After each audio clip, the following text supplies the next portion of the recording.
Bali harus mematuhi protokol penanganan COVID-19 yang direkomendasikan WHO dalam mengatasi penyebaran virus COVID-19.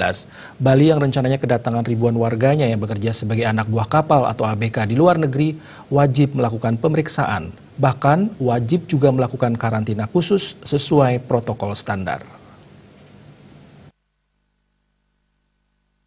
Wakil Rektor 1 Universitas Airlangga, Profesor Ninyo Mantri Puspaningsih saat dihubungi Bali Pos menyarankan, Bali jangan sampai mengabaikan protokol penanganan COVID-19, terlebih terhadap ABK yang datang dari negara pandemi. Hal ini wajib dan jangan diabaikan. Konsultasi dengan Kemenkes harus segera dilakukan. Ia menjelaskan protokol karantina orang yang datang dari negara pandemi COVID-19 ini mestinya dilakukan. Tempatnya harus disiapkan dan jangan sampai mereka lepas dari pengawasan. Kesiapan melakukan karantina terhadap ABK yang datang ini harus segera dikoordinasikan. Tempatnya juga harus pasti, prosedurnya juga harus jelas dan terukur.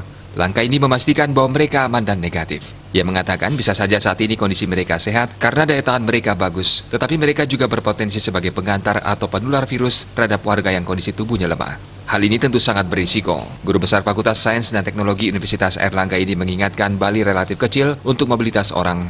Terlebih budaya orang Bali memungkinkan terjadinya kontak secara berkelompok. Tanpa kontrol dan pengawasan yang jelas, resikonya sulit diprediksi. Kesadaran dan penyadaran harus ada bahwa ketika mereka di karantina, mereka bukan diasingkan atau dikucilkan. Semua pihak harus berperan dalam hal ini.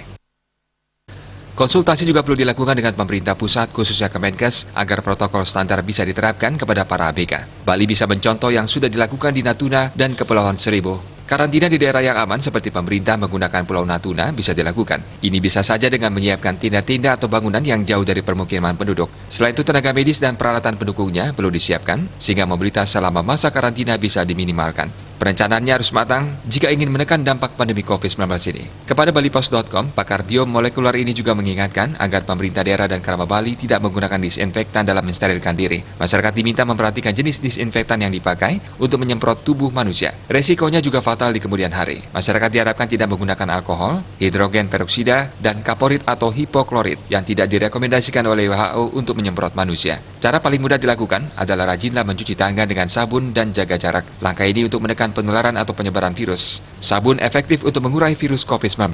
Bahan yang paling aman dipakai adalah anolit atau larutan garam elektrolit, namun ini pun juga harus atas izin Kementerian Kesehatan. Dira Arsada, wartawan Bali Pos.